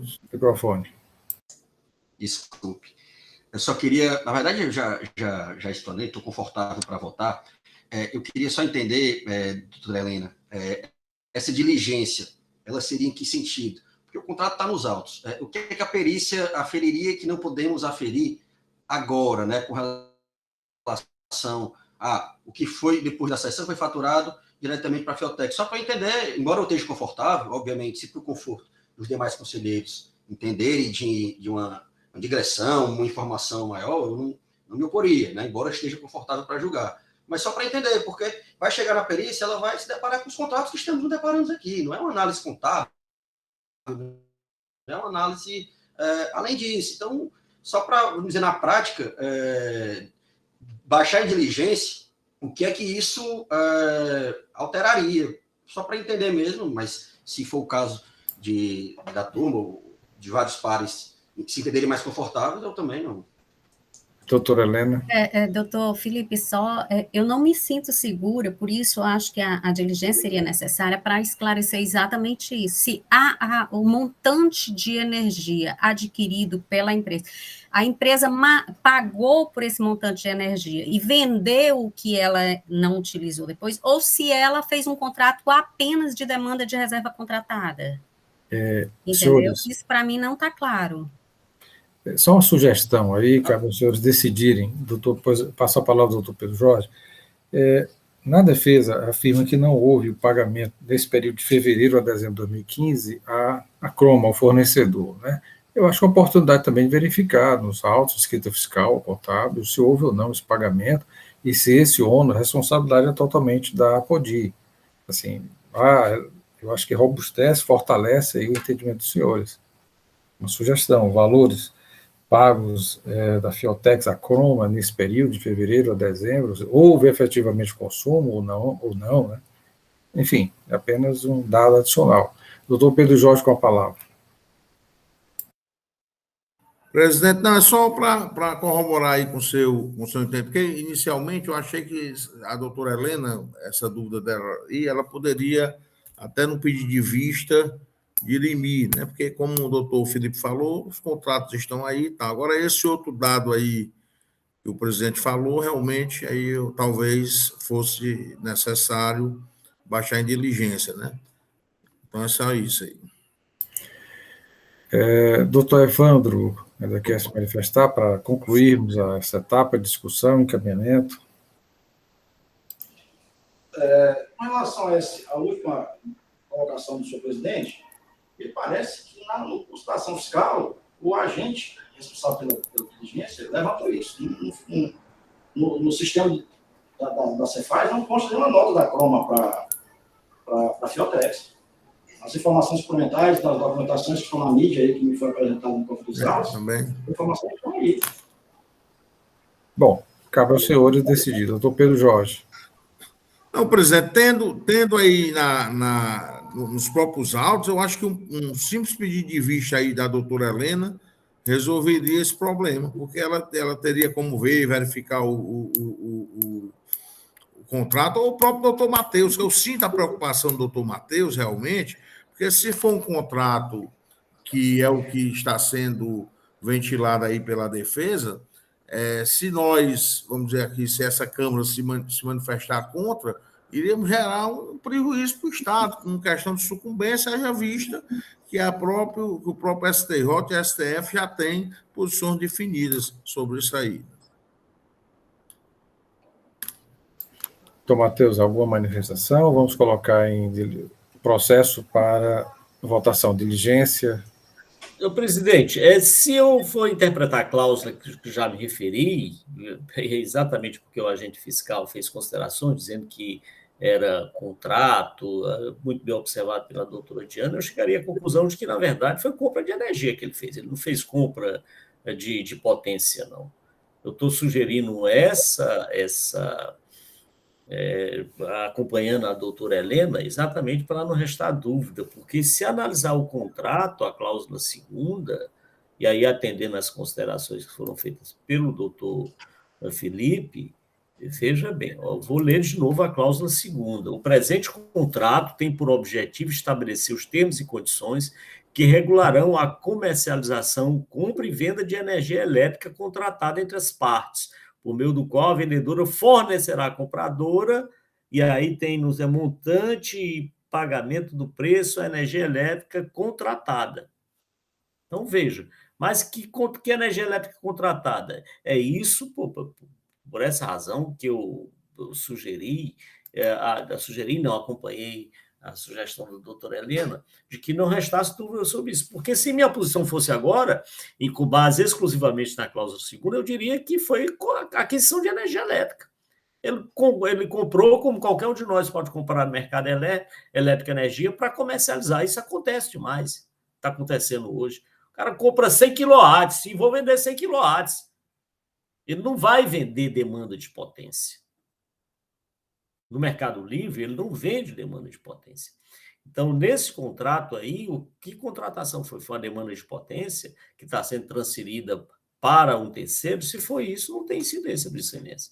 Mas, pela cláusula 2ª, eu estou em dúvida, realmente, se o que configura aí é uma demanda de potência ou é a compra de energia elétrica que pode ser comercializada, e a comercialização de energia elétrica é tributada normalmente pelo ICMS. Essa é a questão. Daí porque eu sugiro, senhor presidente, essa diligência a fim de que esse ponto seja esclarecido. Inclusive até com auxílio, se for o caso da empresa, né? A empresa, através de assistente técnico, pode mostrar que efetivamente é uma demanda. É isso. Ok. Entendo que o processo já foi amplamente discutido. Vou dar a última palavra ao doutor Evandro.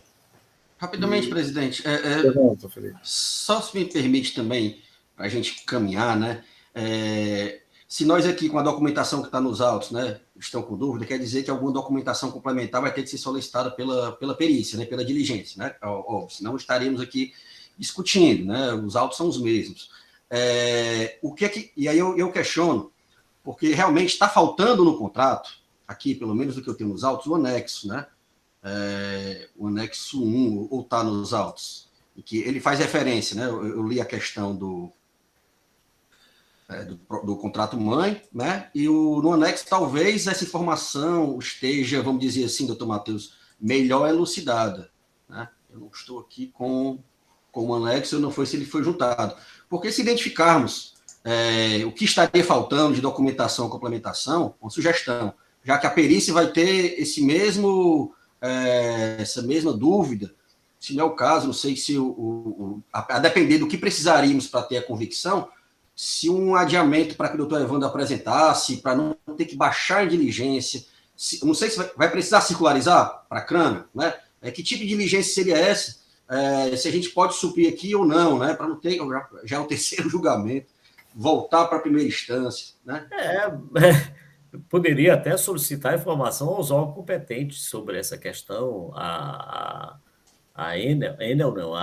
Agência Nacional de Energia Elétrica poderia dar informação sobre esse contrato, porque o que demonstra certo desconhecimento sobre os termos que são utilizados, efetivamente, trata-se de contrato de demanda, ou contrato de demanda de potência, ou fornecimento de energia comum. Eu acho que se poderia fazer até isso, a solicitação também nesse sentido. Eu acho que a empresa, através da assistência técnica, poderá indicar todos esses caminhos. Não sei. É isso, presidente. Obrigado, doutor Felipe, doutor Matheus. Para concluir, doutor Evandro, com a palavra. Só a título de esclarecimento final, dentro do contexto que o doutor Matheus coloca, vamos imaginar aqui dentro do âmbito de incidência do ICMS, doutor Matheus. Se for ou não um contrato de montante, se for um contrato de compra de energia, acredito que o contrato deixou claro aí que só haveria pagamento por parte da Fiotex para a Coma da mercadoria, da energia que ela efetivamente me entregasse para eu consumir. Se ela faturaria e pagaria posteriormente. Então, o contrato não pagaria antecipadamente para ser titular daquela mercadoria. Então, a mercadoria não era minha, eu não poderia revender. né, partindo desse pressuposto, e tratando isso dentro do âmbito da regulamentação da incidência do ICMS. Contrato de montante, potência garantida. Se fosse um contrato de compra de energia, aqui está claro que eu não paguei antecipadamente por essa mercadoria. Eu só pagaria à medida que ia consumir. O contrato deixa claro isso, não haveria necessidade de diligência para esse fato específico. Okay? Então, ainda assim, se nós tratássemos como um contrato de compra de energia, que não seria aqui o caso, seria uma promessa de compra de energia, que eu só pagaria à medida que eu estaria consumindo, para efeito de ICMS, em que momento incide o ICMS? Não é no consumo da energia? Se eu tinha um contrato de 2010 para 2017, usei por 4 anos enquanto meu parque fabril esteve funcionando. É um contrato válido com preço pré-determinado lá de 4 anos atrás, muito mais abaixo do que o preço do mercado, e faço a cessão contratual de uma coisa que eu fiz, cessão dos direitos do contrato de compra. Eu não cedi mercadoria que era minha ainda. Eu não paguei por aquela mercadoria. O contrato é muito claro. Não há necessidade, uma devida vênia, de se diligenciar para ter essa resposta, porque o contrato já diz isso. A Cronos só me faturava, só me cobrava aquilo que eu consumia.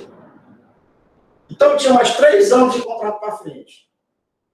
Cedi o direito contratual de uma mercadoria que não me foi entregue, pela qual não havia pago, pela qual não entrou no meu ativo, pela qual eu não era proprietária. Se é de montante, ou se fosse o caso de se ventilar, que não é o caso, era um contrato de compra de energia, teria que ser parte do pressuposto de que eu já haveria pago aquela mercadoria. E não houve isso. Eu só pagava a medida que eu ia consumindo. Toda a jurisprudência dos tribunais superiores é clara. ICMS só incide, no caso de energia, daquela efetivamente consumida. Então, eu não consumi, não paguei por essa energia, a cessão foi operacionalizada no órgão competente, a Croma fornecedora passou a faturar, cobrar da Apodi, e nessa operação entre Croma e Apodi, houve esse ICMS. Então, o que é que me traz para o meu contrato de cessão? Não importa se tem ICMS, se eu não tinha mercadoria, se não era minha, não paguei por ela, a Croma não me entregou em momento algum, era um contrato para entrega futura, cedia os direitos contratuais. Na prática, juridicamente, eu faço opção contratual. Então, eu queria chamar a atenção desse aspecto. Se nós analisarmos o contrato como está, e se partíssemos desse pressuposto, de que seria um contrato de venda de energia, eu teria que considerar que já teria havido pagamento de todo o montante. Não houve isso. O contrato é claro. As disposições contratuais deixam isso muito claro. Só havia pagamento pela Fiotex daquilo que ela fosse consumindo. As cláusulas contratuais são suficientes, me permitem, para essa interpretação. Então, se não houve isso, e se o ICMS só incide efetivamente sobre aquela energia que for consumida, essa diligência traria o quê para a gente agregar se era ou não a operação e pós-incidente de ICMS? Uma devida vênia? Não vejo o que poderia agregar. Porque se fosse um contrato de montante, que é de montante, se fosse um contrato de venda de energia, para se considerar como venda de energia, teria que estar claro que eu já havia pago por toda a mercadoria de toda a relação contratual. Não foi Ok, isso. eu acho que essa questão, doutor Evandro, poderá ser verificada com a diligência também, inclusive se houve o pagamento desses valores. Com assistência técnica a ser realizada, isso poderá, então, ser esclarecido de forma... Porque se eu for utilizar o contrato agora, a cláusula do contrato para dizer se é compra de energia ou se é compra de demanda, o meu posicionamento seria pela incidência do ICMS, porque no contrato, na cláusula, indica que é venda de energia. Então, por essa razão, as considerações já foram feitas, senhor presidente. Me parece que é tempo já hoje de determinar diligência ou ir para julgamento. Eu queria só esclarecer, senhores, que há um pedido do conselheiro, a conselheira, para a realização de diligência, e compete a esse conselho decidir se aprova ou não.